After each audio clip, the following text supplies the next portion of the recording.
Oh, hello again, everyone. Welcome back to the channel. And the next stage build, I think it's stage 4 from the top of my head.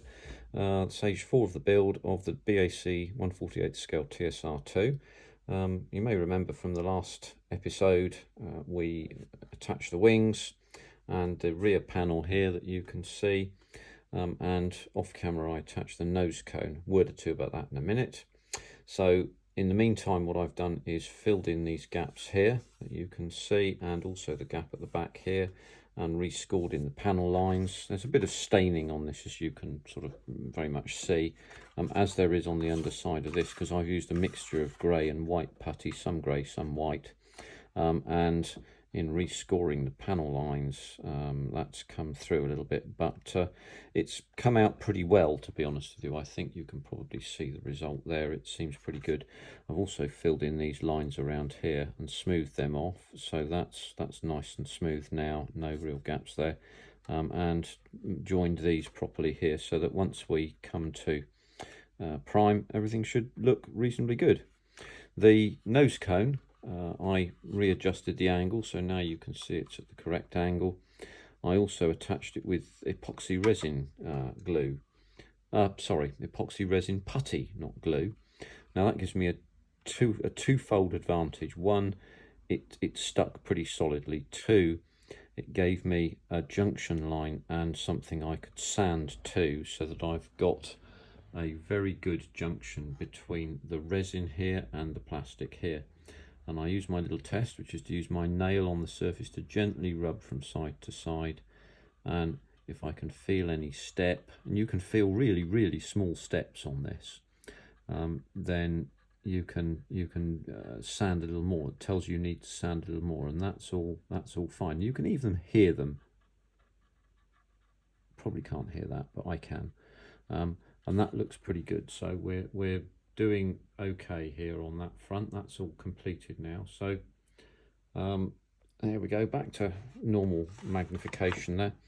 Plan today, complete the cockpit. I've put the control column in. I've used PVA so that I can move it about if I need to. It's not a high stress area, so it's not going to be an issue, and I will need to move the control column to get it correctly sighted in front of the front instrument panel, and then we'll put the ejection seat in, and then we'll leave those things to their own devices. We'll put the flaps on here and here, obviously, get them glued in, and then we'll put that away to one side. Actually, no, not quite at that stage. I'm going to point out one or two little features that I think it's worthwhile you knowing about. And then we'll move on to stage 23, so 21, 22 and 23, which is the undercarriage, and so on. We'll start looking at that, and there's going to be a fair amount for me to do off camera, but I'll tell you what I'm going to do there. So I'll just crack on with the front instrument panel here, and I'm going to use PVA because it means that I can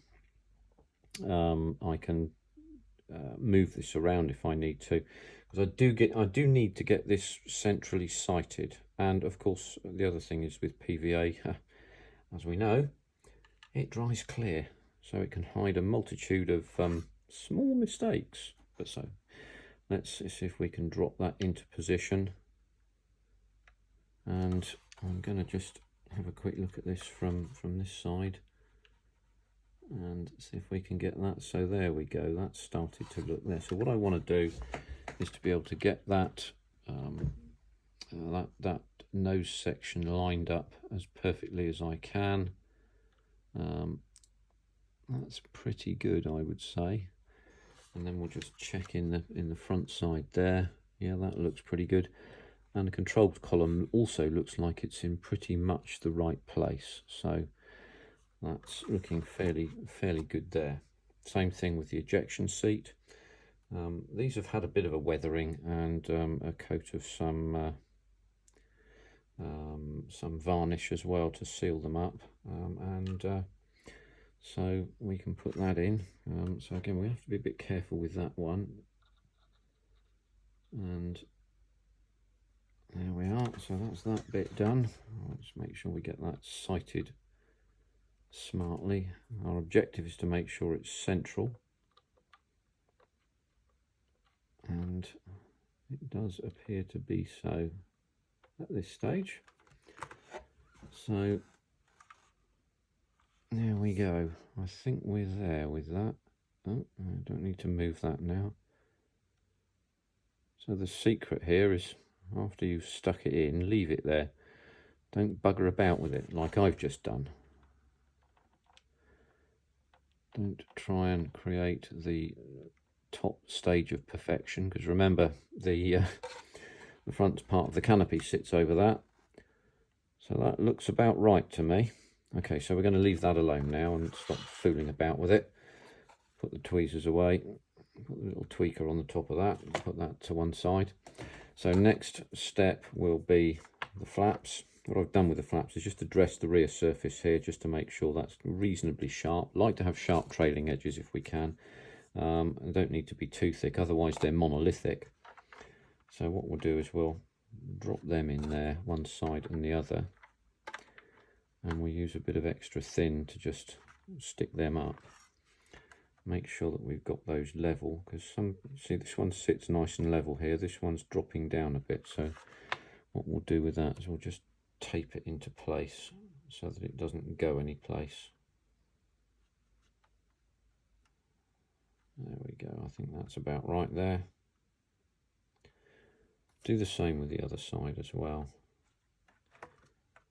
Don't need to put it on very hard, so we make sure we get the gaps, again, got to get the gaps right, front and rear as it were. They're not quite there, are they, actually, looking at them.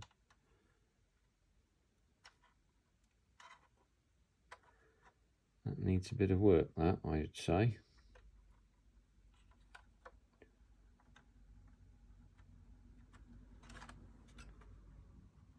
Yes, that's not fitting properly. So there's a gap. Problem there. Let's take that out, and I'll just sand that down a little bit there. I'm going to try and even it up if I can. I've got to be careful with this, but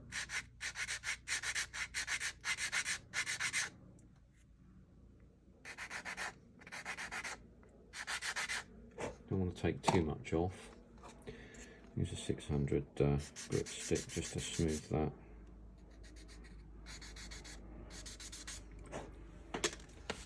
See what that looks like now. Like I said, these aren't edited here at all.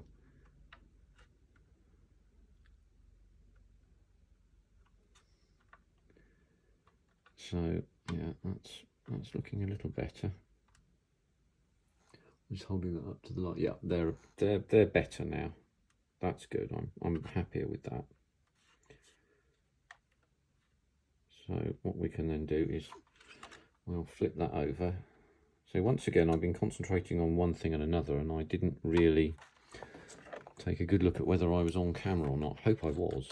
That's the thing about that. Anyway, so what we'll do is I'm going to glue onto where the blown flaps are. There again, carefully with the glue here, and I'll complete the gluing process a bit later on off camera. But this gets the thing tacked up.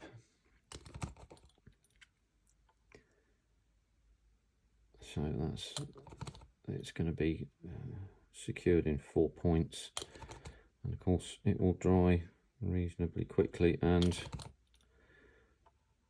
not look outlandish, hopefully. So let's just do the lid up there. So that's looking okay. I'd say that looks all right there. So what we'll do is in fact, I'll point out a few things just to begin with whilst this is doing its drying process, just some things that you might need to know and understand. So as you know, I'm depicting XR219, which was the only flying version of this. So there were a number of differences between XR219 and 220 and 222, the subsequent test models, neither of which flew. 222 never really got to a flying stage. 220 was due to fly, I think, on the day that the project was scrapped. Disappointing, to say the very least. So first things first, 220, and I use 220 as the example, had front-facing cameras that were looking at the jet intakes on this side and this side. So the model, it appears to have catered for 220 as a default, because this was open when I got the model and the bag was shut, so I would assume it was moulded that way. So what I've done is I filled that in, because XR219 did not have the cameras on it, so that will have disappeared at that stage. The other thing is that 220 and 222 were fitted with things called bonker plates on the outside edges of the main wings, and also on the tail plane areas, the horizontal tail planes, which are what's called tailerons. I'll talk a bit about that in a minute. So bonker plates are sited, let's find a poker, shall we? There we go. On the wing sections, you see that, I hope, here and here, and also here and here, and underneath here and here, and also there and there. So we'll look also at the horizontal tail planes. Again, further bonker plates are here and here, and then over on the bottom side of the wings, there, there, there, and there. So these all need to be removed if you're going to depict XR219. So the bonker plates were there as plates to hide what are called inertial exciters. Now, my best guess on what an inertial exciter would be something like a small electric motor to which an eccentric bolt is attached, such that it vibrates when the motor is rotated. These things were put in here to test the vibration characteristics of the aircraft in flight, probably below Mach 1, I would say, but I don't know absolutely for certain. Nevertheless, with XR219, they have to be removed, and that's what I'll do. So what I will do with that is I will use a chisel these off, sand the remaining surfaces down. Do so very carefully. I'm going to do that off camera because I suspect there will be a moderate amount of swearing involved in that. So that's the first thing. Bonker plates are important if you want to do XR219. If you're doing XR220 or 222, nothing to worry about. No work to do there. The other thing is, you may have observed on the model before that I've remodeled the auxiliary air intakes on this aircraft to show them open. Unfortunately, whilst I was addressing this part of the wing on the wing root here, I've sanded this part of the auxiliary air intake, which means that I'm going to have to do them again. And I thought, well, here's a good place for me to actually say to you guys how I did this and how I'm going to do it again, because I think I can do a better job with this the second time than I did the first time, and well, quite honestly, you might as well benefit from it, and I'd rather that you did than I did, shall we say. So let me just go and get my bits and pieces of auxiliary air intake and show you exactly what I'm going to do. So I'm going to put that away over there for a minute, leave it to dry, because we're probably not going to need that anymore. So these are parts of the auxiliary air intake, and if I zoom in on them, you can see they're quite small. What I do with these, and what I'm going to do with these, is to, as I've done, sand these to a sharp blade, or as sharp as I can, and then you put the two of them together. Now, as you can see, these are curved, and that's because the ventral sides of the air intakes are also curved. So this needs to be shaped in that way. But if you create a tapered edge, and you can do that in a very easy way, then you can create this slightly curved look, and then introduce fillets in between. Now, the fillets, there's one at one edge, one towards the middle, another towards the other side, and then another at the edge. So there are four, and they're really bloody small. So it's a question of making certain that you get the fillet plates the right width and the right sharpness at either side. So it's a fiddly job, and it's going to take some time. So how do I put the edge on? Well, first things first, I can create the curve with a piece of plastic card. And what I've done with this is put a piece of masking tape on this and bent it and put it into some boiling water for about 5 minutes, and then just a boil kettle that's being allowed to cool a little bit. Put the thing in, and then about 5 minutes, maybe less, with the tape on, and then take it out. And what then happens is it then develops that memory. What one can then do is sand the edges down here, and I've used my Whizzy device here, which all you need to do with that is put it on. I wouldn't use 15,000 RPM, 5,000 is as much as you would need to do with a rough sanding panel here, and then you can start to address that panel there and create the sharp edge that you need to. You need to go both sides with this and make sure that you don't get it too oblique, too sharp. And this takes about sort of 10 or 15 minutes to do, so I'm not going to do it all the way, but just give you an example of this. And as you go, you see, it happens quite quickly. This is pretty swift. And then what you end up with is a sharp edge. I'm going to need to make some more of these, hence the doing of this. And eventually, with a little bit of patience, what you end up with is this curved panel, and then you can just use your best pair of side cutters, your plastic side cutters, and you can then draw out the shapes that you want. So that's that. That's begun to get sharp already. You can begin to see that. So what you can then do is you can take a 600 grit sandpaper and then just finish that off, and that will look quite sharp and smooth. So we'll set that to one side for a while, and that also we'll put to one side. We don't need that anymore. My recommendation on fitting these panels is that you cut the panels oversize, introduce the center fillet here, and then fit the panels to each individual air intake duct. So the duct actually goes directly into the air intake. Obviously the design of that was to promote better airflow at low engine speeds and engine powers, so that you've got better fuel air mixes, I think, something along that line anyway.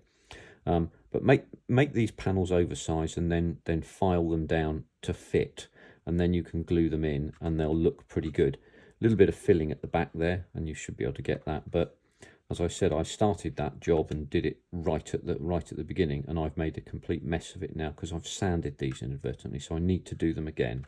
So I will be doing that. So that's that side. A few little recommendations for you and a few little additional areas that you might want to look at. We're going to move on now to 21, 22 and 23. I've started to do some work on this and I wanted to talk a little bit about that. Let's just do the glue up. We don't need that for the minute. So as you can see, I'm using, I have the resin wheels, but I also have the original kit plastic parts. There's a reason why I'm going to use the resin and metal oleo struts. I'm going to use resin wheels and metal oleo struts. And the reason for this is twofold. One, the leg splay angle is such that the undercarriage leg is angled outwards and backwards. So there's a high degree of weight resting on this, which will cause it to bend.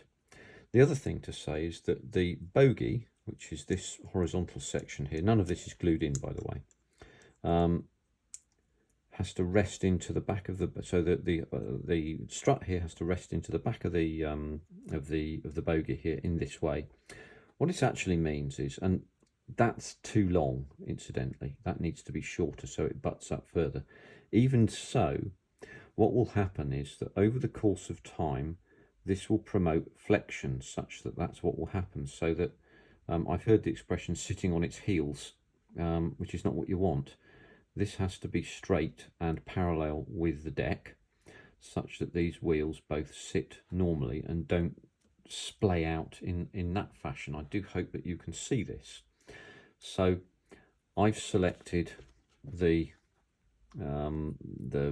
metal molded or cast versions, and again you can see that's too wide, that's too long, it needs to be further back into there, so that's going to have to be engineered backwards in that way as well, but on the metal version. So you have to get these the right way round, by the way. So I'm going to do some engineering on this, but suffice to say, what I do on the plastic I will in fact do on the metal. So let's show you what the plan is. So the idea here is, first of all, build the tyres and wheels. With these, you do need to build them. Now you can select either to suit yourself. There's a little difference between the resin and the plastic version, so you can see straight away on the resin version. See if we can zoom in and show you this. You can see that quite well. On the resin version, the tyre treads are much more visible. The detail is significantly better on the resin version on the inner part of the wheel. On the outer part of the wheel, you can see the bolts, and you can see right down to the tyre name, which is pretty incredible, really. Now, on the right is the plastic version, the Airfix plastic version. I think that's about the right level of tyre, shall we say, damping, you know, this crushing here at the bottom. I think on the left with the resin version, it's a little bit too much, to be truthful, but I'm going to use it anyway, because I think that's the best option for us. But suffice to say, with the resin wheel, we'll come back into here, the bogie strut here is not going to fit into there. So what I'm going to have to do is to drill this hole out and be very careful that I don't go all the way through there. I'm going to just zero back out again, because we're up to 21.5 minutes already with my jibber jabber. So I'm going to drill out there, and so I can fit that wheel straight in. All of this is going to be painted and finished before these find their way onto the oleo strut, and then I'm going to have to build a jig to hold the oleo strut in the right place, and also to get the wheels and so on correctly positioned. So there's the plan there. I need to measure my shaft size there. Misses. Let's just make sure that's I'll zero that up. There we go. So about 1.1 millimeters. Oh, that's less than 1. So there's 0.1 of a millimeter difference between the front and the rear on that one. Yes, that's interesting. Let's see if it's the same for this one. That's 1.02. So it's about the same as well. So there's a difference between the two. So I need a 1mm drill and perhaps a 1.2mm drill. Here are some I prepared earlier. So I'm going to use that for one of them, and then that for the other, and then drill the wheels. So the wheels will be fitted specifically to shafts to make sure we get them in straight and in true. So that would make for a very long and very boring video, so I'm not going to show you that, but that's what I'm going to do, and then I'm going to come back on this to you when we come to the time to fit these struts in, which we do with the bottom panel out. I am not going to fit the vertical tailplane and the tailerons just yet, because there's finishing work that needs to be done inside the all-flying tailplane before that's done, so I'm going to wait until very late in the build to do that. That means also that that section, the tailpipe, is also not going to go in, and that's mainly because actually I've already painted that, so it would be silly to put it in, and then have to mask it off. But after I've achieved all this other work with the undercarriage, things are probably going to move along rather quickly at that point, because after we've put the bogies and the undercarriage wheels on, I'm going to add some hydraulic pipes in there.